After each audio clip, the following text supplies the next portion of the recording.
In the novel The Devil's Arithmetic by Jane Yolen, we are first introduced to a young Jewish girl named Hannah Stern, who, along with her family, is going to attend what is known as a Passover Seder at her grandparents' house.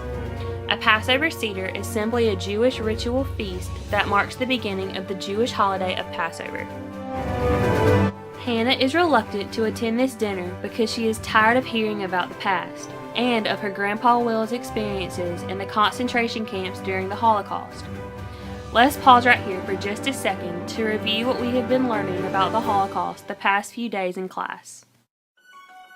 The Holocaust was a tragic part of history that took place between 1933 and 1945 during World War II in Europe. Over the course of these years, the Nazi Party, led by Adolf Hitler from Germany, organized a mass murder, or genocide, of over 6 million Jews and millions of other individuals solely because of their physical appearances or religious beliefs. Anti-Semitism, or hostility and prejudice to Jewish people, was largely the cause of the Holocaust. However, we will be learning more about the Holocaust through Hannah's story in The Devil's Arithmetic. At a Passover dinner, it is ritualistic to symbolically open the door for Elijah the prophet. However, when Hannah does so, she is transported back to the year 1942 in Poland, right in the middle of the Holocaust and right in the middle of her family's history. Once in Poland, Hannah takes on the life of Chaya Abramowicz, and here we are introduced to Gittel and Shmuel, Chaya's aunt and uncle. Through a series of events, the family encounters Nazi soldiers who insist that they must come with them to be relocated. If you remember previously, Hannah's grandfather continuously told stories from when he was in the Holocaust, so Hannah is the only one who knows exactly what is about to happen. She tries and tries to explain to her aunt and uncle why they must not go with the soldiers, but the adults explain to her that they have little choice in the matter. Hannah and her family are then loaded onto a truck with dozens of other people and driven to a train station. Here, they are loaded onto cattle cars with barely enough room to even breathe. These individuals were not told where they would be going or the reason as to why they were being relocated. On the train, it was not uncommon for these people to not receive food or water for around 24 hours. The ride on this train lasts for many days, and several infants, children, and elderly individuals do not survive due to the harsh and inhumane conditions. Once the train finally stops, Hannah and her family step out to see a concentration camp where they are divided by their age and gender.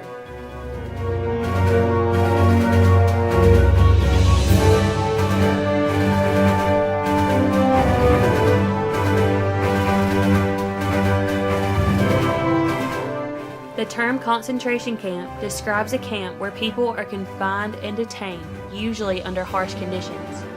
The first concentration camps in Germany were created not long after Hitler became chancellor. The concentration camps were in existence for over 6 years, from 1933 to 1939, and over these years, millions of people were forced to endure these cruel treatments and harsh conditions.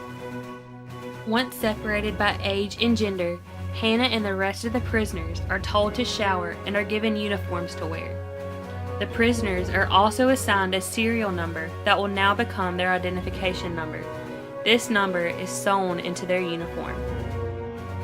Not only were the serial numbers sewn onto the uniforms, but they were tattooed onto the prisoners as well.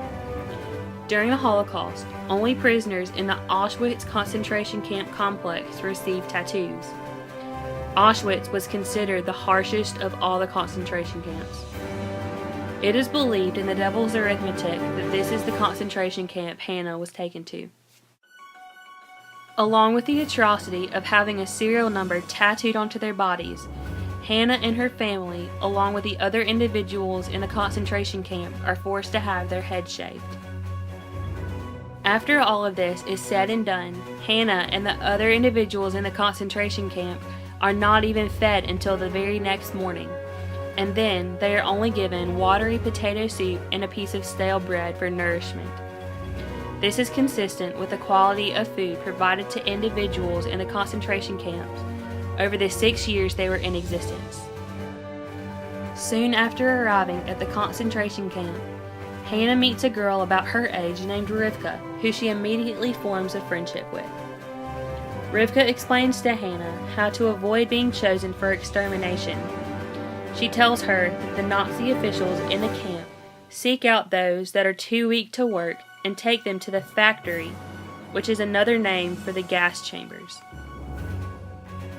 The gas chambers in the Holocaust were large rooms in which mass numbers of individuals would be killed at one time. At Auschwitz, up to 800 people would be forced into these gas chambers at a time. The gas most typically used in these chambers was called Zyklon B, and it was in the form of little pellets that turned into a poisonous gas as soon as they touched the air. In the concentration camps, the prisoners were expected to do physical labor. It depended on the type of concentration camp as to what labor was done. Some prisoners remained inside the concentration camp doing work, but most worked outside the concentration camps in either factories, construction jobs, or coal mines. The Nazis required the prisoners to walk to and from work several miles each day in the hot sun. The overall conditions these individuals had to work in were extremely harsh, and they were extremely mistreated. While Hannah and Rivka are out working in a concentration camp one day, they begin to talk to the other girls they're working with. As they're talking, a Nazi guard takes notice of this. The guard gets extremely angry and tells the girls that the alternative for not working is the gas chamber. The girls beg and plead, but the guard shows them no mercy. He begins to escort the girls to the gas chamber. Hannah's life is somehow spared, but she decides to take Rivka's place in order to save her friend's life.